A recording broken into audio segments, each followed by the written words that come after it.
Sir actually मेरे को thyroid है सर।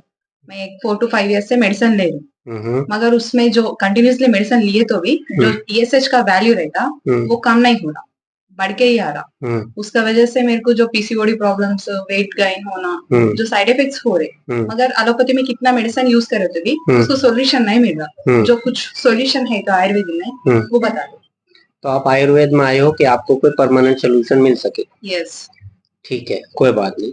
तो आप कह रहे हो कि आपका टीएसएच बढ़ा हुआ है। यस। ठीक है, तो अब इसका मतलब ये नहीं होता थायराइड ग्लैंड में प्रॉब्लम है। ऐसा जरूरी नहीं है कि वो अगर टीएसएच बढ़ा हुआ है तो थायराइड ग्लैंड में ही प्रॉब्लम हो, क्योंकि आप उसी की दवाइयां खा रहे हो।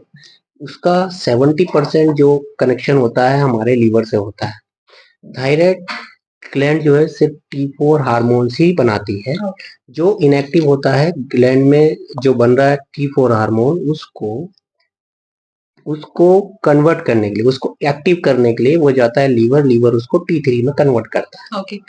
तब जाकर के वो हमारी बॉडी में काम करता है। अब जैसे मेटाबॉलिज्म के प्रॉब्लम्स हैं या आपको वजन बढ़ना है, पूरा बॉडी का कंट्रोल एक्चुअली वही कर रहा है। ठीक है, तो अब इसमें सिस्टम समझो कि थायराइड जो है एक सिंपल ग्लैंड नहीं है, बल्कि एक पूरा हमारी बॉडी का एक कंट्रोल सिस्टम है। ठीक है, अब इसमें क्या होता है, सबसे पहले हमारा ब्रेन का जो हाइपोथैलेमस है वहां पर बनता है टीआरएच हार्मोन। टीआरएच बनता है, फिर वो सिग्नल देता है हमारे पिट्यूटरी ग्लैंड को।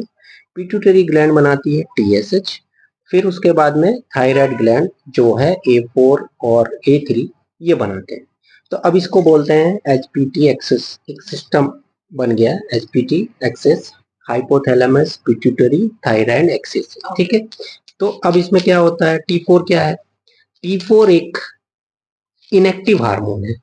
ये सिर्फ रॉ मटेरियल है जो बन रहा है थायराइड ग्लैंड से।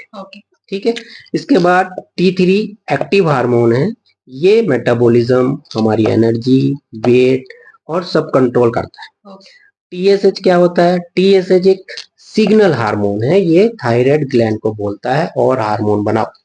ठीक है, इसके बाद में टीएसएच एक, अब आप ऐसे समझो कि टीएसएच एक मैनेजर हो गया और T4 T3 वर्कर है।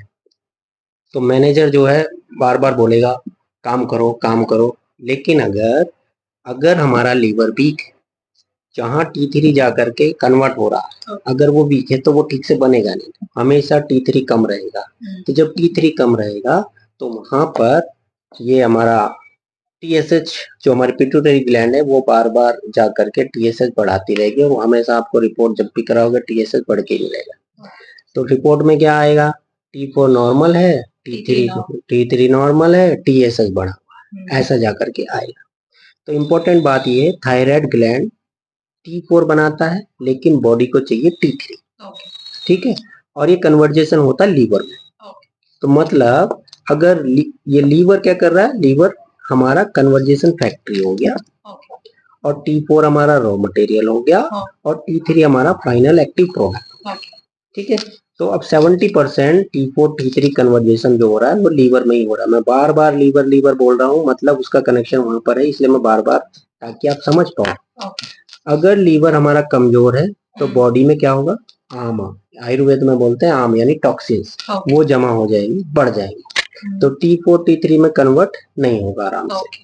ठीक है, क्योंकि लीवर हमारा ठीक से काम कर नहीं रहा है, वो कमजोर है, इम्बैलेंस हो जाएगा। तो बॉडी में क्या हो जाएगा? एक्टिव हार्मोन कम होने लगेगा। ब्रेन को लगेगा हार्मोन कम है, तो ब्रेन क्या करेगा? टीएसएच बढ़ाना शुरू कर देगा। ठीक है, अब रिपोर्ट जो है टीएसएच बढ़ के आ जाएगी। अब डॉक्टर क्या बोलते हैं? भैया थायराइड है, अब आप मेडिसिन खा लो। लेकिन रियलिटी क्या है? रियलिटी है लीवर की प्रॉब्लम, मेटाबॉलिज्म स्लो है। तो आयुर्वेद में इसको समझते हैं। आयुर्वेद में आए हो इसलिए आयुर्वेद समझाना आपको जरूरी है। ये तो हो गया सिस्टम कैसे है, आयुर्वेद इसको कैसे करता है। T3 क्या है? पित्त, यानी अग्नि, हमारा मेटाबॉलिज्म।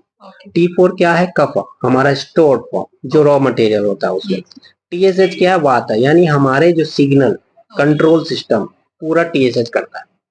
तो रूट कॉज क्या बनी कि भाई आयुर्वेद में क्या बोलेंगे उसको? आयुर्वेद में बोलते हैं मंदाग्नि, वीक डाइजेशन, मेटाबॉलिज्म स्लो हो गया, आमा इकट्ठा हो गया, टॉक्सिन्स अक्यूमुलेशन हो गया है, यकृत यानी लीवर की डिसफंक्शनिंग हो गई है, कफ अवृद्धि यानी कहीं कहीं ब्लॉकेज हो गए। तो अब इसको आयुर्वेद में अगर ठीक करना है तो पहले क्या करते हैं, ट्रीटमेंट होता है इसका 4 लेवल पे। पहले इसमें लीवर कनेक्शन करते हैं, लीवर करेक्शन होता है, अग्नि दीपन होता है, जो अग्नि कम या ज्यादा हो रही है उसको बैलेंसिंग करते हैं, और आम पाचन करते हैं, जो बॉडी में जो टॉक्सिन्स इकट्ठे हो गए हैं उनका पाचन या बॉडी से डिटॉक्स करते हैं, ठीक है। और फिर थायराइड ग्लैंड को सपोर्ट देता है। तब जाकर के आप थोड़े दिनों कुछ ऐसे मैनेज करके रखोगे, थोड़ा लाइफ स्टाइल चेंज करोगे, तब आप देखोगे आपको मेडिसिन नहीं खानी पड़ेगी, आपके सारे हार्मोन्स की रिपोर्ट जो आएगी T3, T4, TSH वो सब नॉर्मल होने लगे, क्योंकि लीवर ठीक से काम करने लगेगा।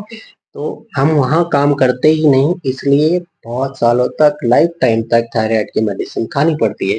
असल में रीजन ये है, असल में रीजन ये है कि लीवर का प्रॉब्लम है असली, वहाँ कोई देखता ही नहीं और वहीं से प्रॉब्लम क्रिएट होती है। तब हम थायराइड ग्लैंड को ठीक करने में लगे हुए, वो तो ठीक ही है, प्रॉब्लम है जहाँ से T3 कन्वर्ट हो रहा है, तो उसको ठीक करेंगे तो लीवर ठीक होगा। तो हमारे यहाँ आयुर्वेद में, देवस्थान आयुर्वेद में यही होता है, हम पहले रूट कॉज देखते हैं, उसके बाद ही ट्रीटमेंट शुरू करते हैं। तो आयुर्वेद में बहुत कुछ है, ऑलरेडी हमारे ऋषियों ने बताया हुआ है। तो आप जब हमारे यहाँ ट्रीटमेंट लोगे आप ठीक हो जाओगे।